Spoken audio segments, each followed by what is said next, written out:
ควายชนรับประทานครับควายชนรับประทาน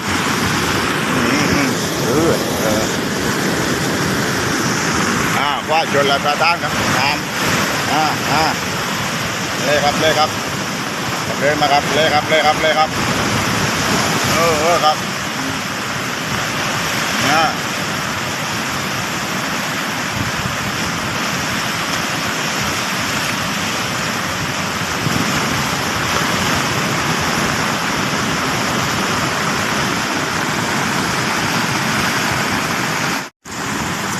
อ๋อครับ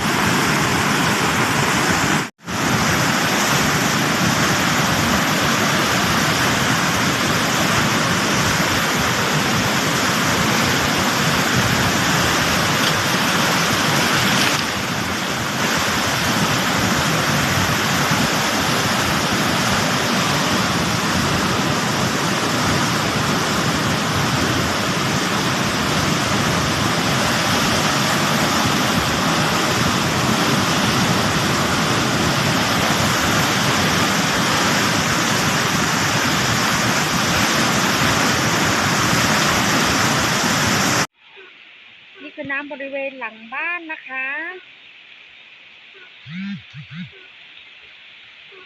น้ำเยอะมากผู้ที่อยู่บริเวณอำเภอท่าสารานะคะเตรียมตัวรองรับน้ำจากเขาบ้านวังลุงได้เลยค่ะดูแลตัวเองกันด้วยนะคะ